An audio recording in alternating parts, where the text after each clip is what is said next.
It's a very classic of non-duality, the book I Am That, which is not for nothing has this word that after I am. I am in itself is a whole school which was born since then, the I am, the movement to being. But Nisargadatta Maharaj came with that. And it's not really widely understood, and probably for good reason, because it's really beyond the mind, totally, what that is. The vast majority associate it with consciousness. It's consciousness, it's pure consciousness, or pure awareness. Which means I am pure consciousness, or I am pure awareness. Which, funnily enough, isn't what he said. He said, I am that.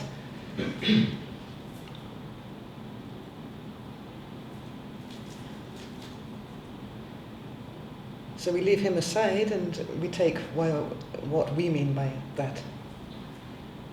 And why we use the word that and not awareness or consciousness. Nothingness.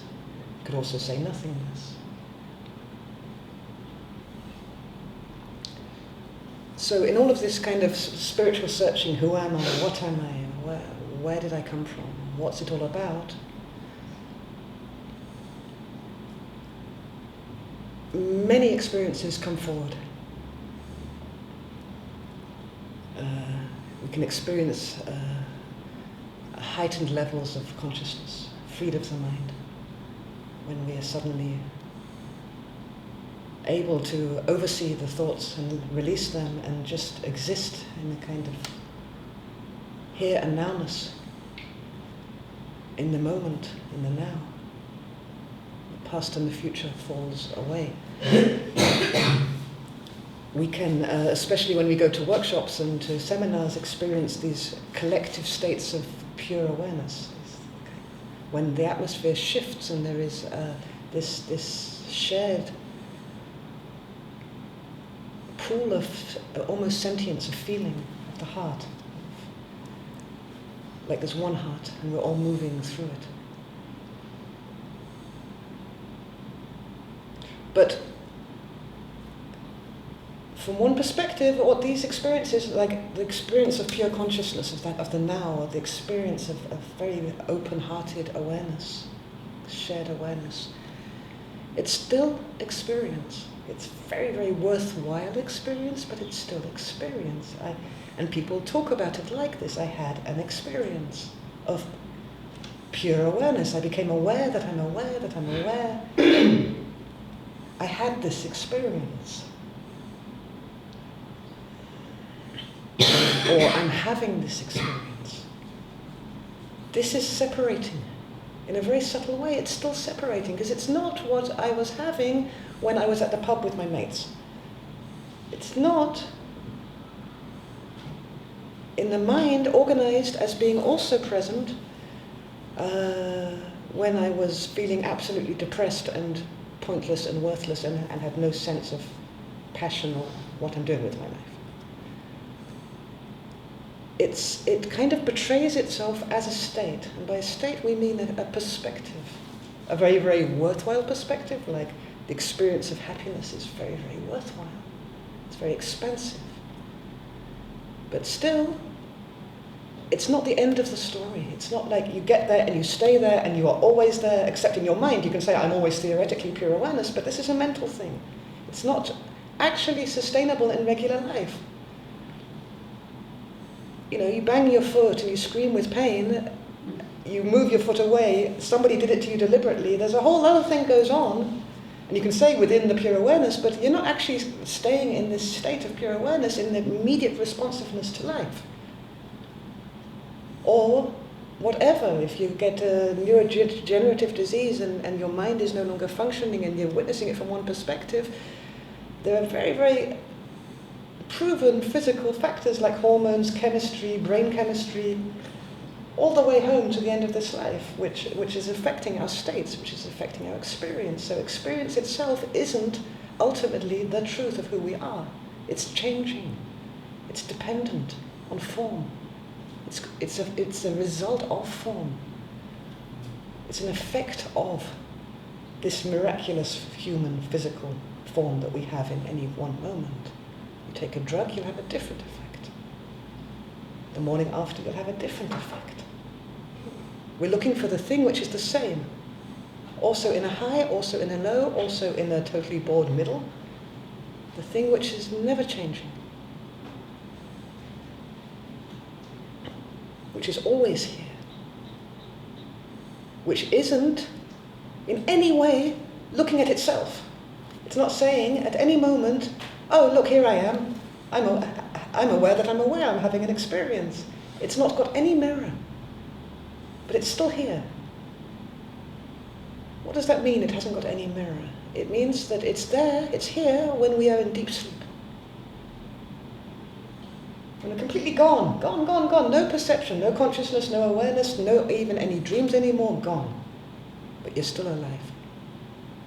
It's there in deep coma. Out of these states of deep sleep or coma arises perception again. Meaning perception, consciousness or awareness, our sense of being alive, our mental sense of being alive, our feeling sense of being alive is being born of that. So that is kind of important because it's still there, even when we're in a coma, even when we're dead, or before we're born, put it like that. And out of this non-conscious, non-aware thatness, consciousness is emerging, is being born, and awareness. So it's important. What we tend to do, because we have these minds that say it's this or that, either or, either or. So what we tend to think is the moment there is consciousness, that which is unconscious no longer is existing. It never was. We still go to sleep every night. We still black out second by second, moments when we're in that and not conscious. But we assume that it's gone because I'm conscious, and we cling to the consciousness. So we're clinging to the effect, we're not allowing the cause. And then at a certain stage, by accident, we kind of drop out of form and we forget the effect. We touch that and consciousness comes. Whoa! As a great experience, because it's liberated by its own source. When we touch this place of thatness, consciousness is born. But then because it's so amazing, this flood of awakening of consciousness, we then say, oh, this is it, this is the experience, the consciousness, this rush of the nervous system, this is what it's all about, and we forget about that deep place in the gut of ourselves that we touched accidentally because we gave up control for a second. That's how strong it is.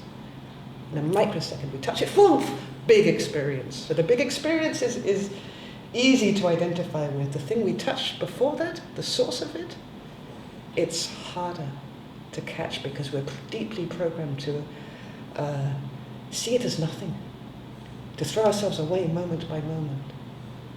And it's not a sublime thing, it's really the sense of being, sense of the gut self, the one that's able to see, the one that's able to be conscious, the one that is anyway here, even if it's not conscious. It's with us all the time. It's never going away, not for a moment. Not in any way affected. It's the cause, but it's not affected by our state of being. Meaning, from the perspective of that, there's nowhere to go. There's nothing to attain, there's nothing to get hold of, there's no experience to chase. All of this is distraction.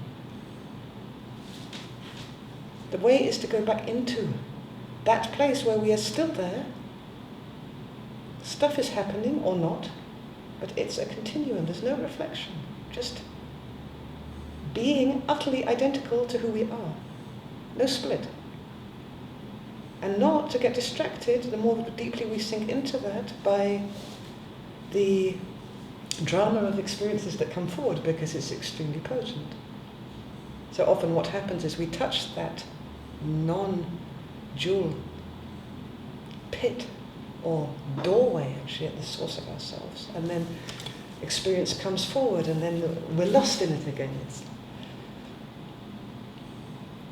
Without that, we couldn't change at all. There would be no change, there would be no movement, there would be no motion. We couldn't switch moods, we couldn't switch perspectives. We couldn't wake up in the morning and we couldn't go to sleep. It's in a way, because it's the continuum, it's the aspect at the gut of ourselves which allows us to pass through different dimensions. And different dimensions sounds like something from the world of physics, because in physics now we know there are parallel dimensions. But it's not. We pass through dimensions all the time. We check in on what we're feeling now. We move from a dimension of the mind to the dimension of the heart. We bring our attention to the sense of smell. We switch dimensions. We switched between one habitual sensory pattern to another one.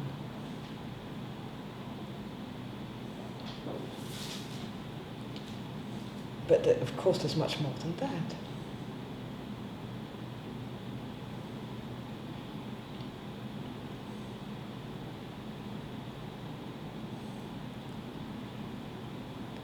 When we move to a state of awakened consciousness, or when this effect emerges out of that, we've actually switched dimension. At a certain stage we often switch back again, but we become a channel between this dimension of awakened consciousness and other dimensions where we were before. There's a wormholing, channeling happening all the time. This is the incredible service of being here.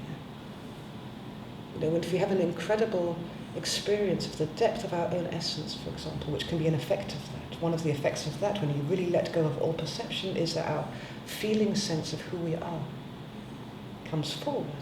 It's a layer of form, but it's really worthwhile, the sense of our own inner atmosphere. So this can happen in the meditation when we move very, very deeply into the heart and into thatness, this sense of where we are essentially as an individual right now.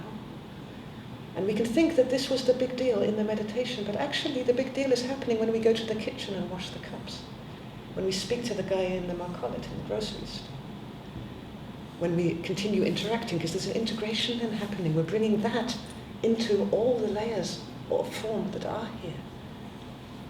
Not only as a service to the outside, there is no outside, but within ourselves. The essence is spreading to our fingertips, to our voice, to every layer of our experience.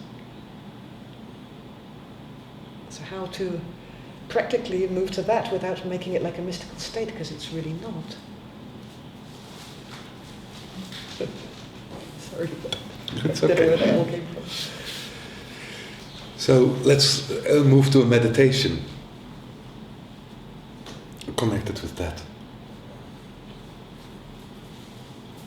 So when you look at that, that is connected with deep sleep, but not only with deep sleep. What Georgi brought forward is basically we fall back a lot during the day into that. Every time when we make an inner switch, we move through nothingness, the unknowable, the unperceivable in a moment. There is a little blackout. If you look to consciousness, what you see, consciousness is working like almost a movie. Chuck, chuck, chuck, chuck, chuck, chuck, chuck. And you can only kind of focus on the consciousness, and then you say, okay, I'm consciousness. With awareness, it moves different. It's not chuck, chuck, chuck. It's more a wave-like, but it's more like woof, woof. But in between the woof, woof, there is this little pause. And what we are interested in is these pauses in awareness, consciousness, in perception, when basically nothing is happening. It's the cause behind everything. And if we move our whole perception, our awareness, our consciousness to the experience of awareness, or the experience of pain, or the experience of whatever experience is coming forward, of joy, of happiness, what's happening in a way, we get entangled, we get stuck in this experience. It's very difficult to change states. And in daily life, this is happening a lot to us, that we get stuck in something, and sometimes on purpose. If we are happy, we want to hold on to our happiness. And what's happening when we hold on to our happiness, the more we hold on to it, the more it becomes stuffy. The more it becomes kind of heavy. The most beautiful happiness is happiness which is born every moment. And that means that we need to kind of be able to let go of happiness every moment. That we have to let go of any experience which comes forward in every moment. Not to hold on to anything.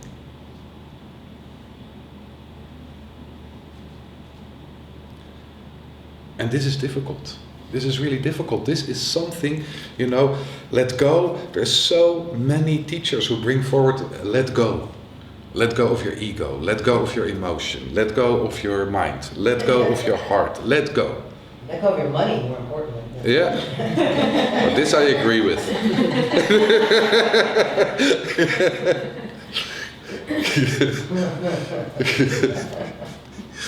So to let go. So how do you let go? Even letting go becomes an agenda.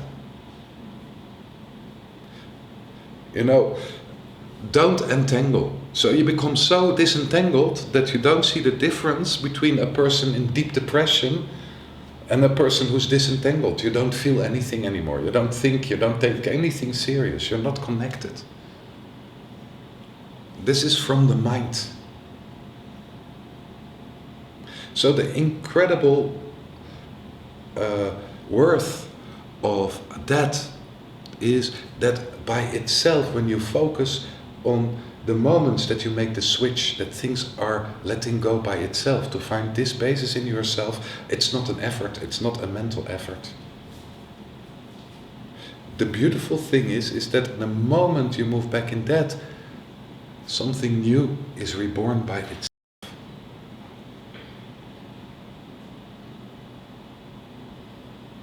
And what form is reborn by itself in the moment is the form, and this is the incredible beauty for me in that, is the form which is absolutely attuned right in the moment here with the whole universe.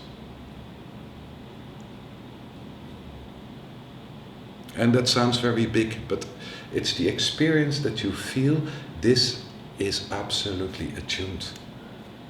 This is the connection which is there. Our nerve system needs this unknowable, unperceivable, this that. That's why we sleep. And when we move back into sleep, what's basically happening is that, the moment we start to move asleep first, we let go of consciousness. Our mind starts to dwindle. We think about all kind of things. The control of consciousness is going. And then if you're aside of a person who's asleep, but sometimes we're aware of it ourselves, we drop into awareness. And this is when you're laying aside the person who's falling asleep, you feel that he starts to dissolve, the aura starts to dissolve with the environment. This is when we move into big awareness. Then comes the stages of deeper sleep. And through emptiness we start to drop into that. This is when we are totally gone. And psychologically seen, we need deep sleep. If there is not deep sleep, things start to go wrong. The stress levels of our cells are going up immensely.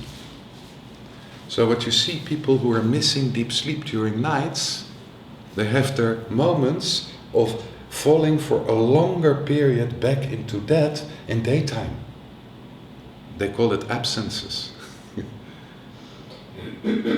So there is a need for us to move back into it. The only thing is, when you are into that, it's like a non-experience. There is not an experience, there's nothing. There's a non-perception. There is no perception, there is nothing.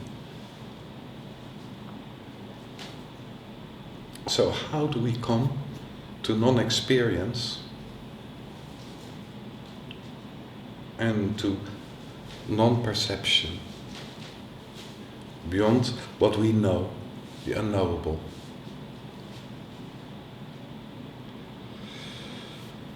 By practicing.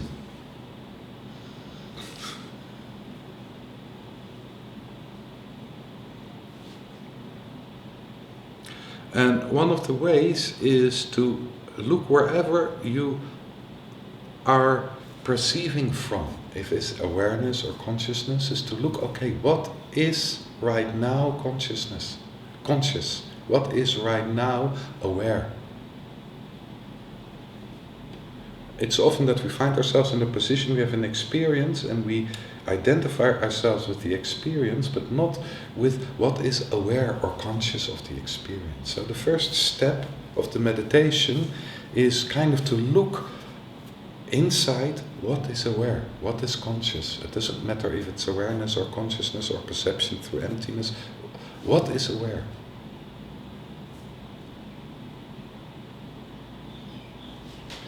And when you find the position in yourself of that what is aware, try to move behind it. Try to let go of the one who is aware. Then by itself what will come forward is that. So it's a very simple form of meditation. And you can try it a few times. And that's what we're going to do. You want to add something, another trick? It's important, because it's a half an hour meditation, to be a little bit playful. So don't stay only in the mind, in the head, what's conscious, or you can also feel the complete normality. What's the normal? What's normal for me? What's normal? The body on the chair, the regular, it's there.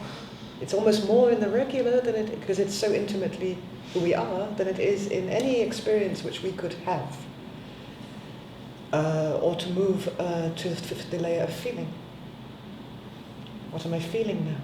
What's able to feel? How am I aware that I'm feeling? What's aware? To, anything that comes forward, whether it's just a random thought or whether it's an image of SpongeBob, this is a kind of miracle from one perspective. Everything is giving you the opportunity to be able to see something in your head, even if you make it up. It's a kind of coming out of a source. It's worth stepping back. How is that working? Of course, what happens when we first really become present to anything that's happening is there tends to be a silence and a stillness. It's like nothing happens suddenly because we are there. It's like things happen accidentally. But if we stay and go backwards, things will begin to come forward by themselves. And then the art is to just see it as phenomena. Don't identify. It's not either or. That is here all the time. That is nowhere to go to. Experience is happening, that is here. Also when experience is not happening, that is here. You are here. Also in the hour of your death, you are here. Also every night in deep sleep, you are here. It's not anywhere out there. And it's not in opposition or in a dance with anything either.